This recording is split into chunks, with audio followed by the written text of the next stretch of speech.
This is the Conservatives are August 10th, 2016. We had a letter come out by 50 so-called Republican foreign policy experts. About half of them are old line establishment foreign policy people, speaking for the establishment, what used to be the establishment anti-Russian interventionist type of foreign policy, and they attacked Donald Trump, so that he'd be reckless and dangerous. I don't understand what's going on here. What's happening is that these people disagree fundamentally with Donald Trump's foreign policy, and uh, they have vested interests in an anti-Russian, pro-Saudi Arabia, uh, interventionist foreign policy. That kind of this is their background. They're anti-Russian, they're pro-Saudi, and they fundamentally want an interventionist military and interventionist foreign policy. Donald Trump is opposed to all of this.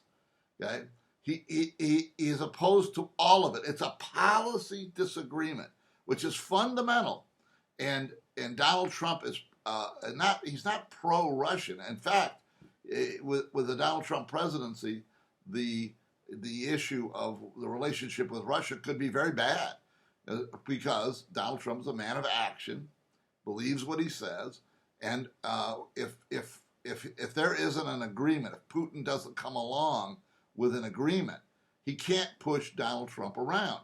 And this whole Russian thing is a serious issue, and it's why these guys think Donald Trump is going to be reckless, because they think, for many of them, when I say they have a vested interest, they have financial interests in being anti-Russian, pro-Saudi, and interventionist.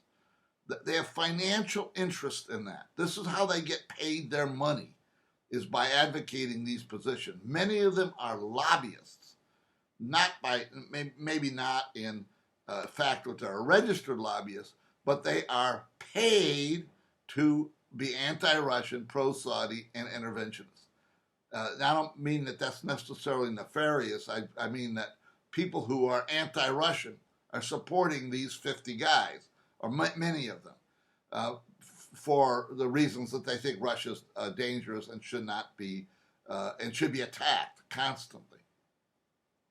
So this is a policy difference. This isn't. They're not saying that he'll be reckless because of his own personality. They're saying he's reckless because he disagrees with them. He has a non-interventionist, neutral with Russia at least, foreign policy that they find horrible and dangerous. And they love to intervene, and Donald Trump is not going to intervene. Donald Trump is the one hope that we can have some semblance of peace. Now, are there risks? Sure. There are always risks in foreign policy when you stand on principle. And Donald Trump is that kind of person.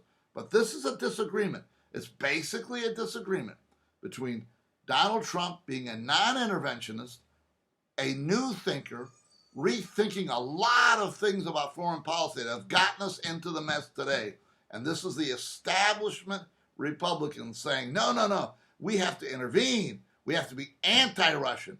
And we have to support the Saudis. Now there are more issues, but that's just the three that I want to hone in on. It's a policy difference. It's why we vote for Trump. It's why we support Trump. If these 50 supported him, then I'd have a big problem. A big problem. Donald Trump is a unique candidate in foreign policy. He's standing up against the establishment. It's why we need to vote for him. One reason why we need to vote for him. And these 50 guys, they're old men. They're old men with an establishment, interventionist, Republican foreign policy. That's yesterday's foreign policy. We're looking for a new foreign policy, new direction that doesn't commit the United States all over the world all the time. This is the conservative czar. See you next time.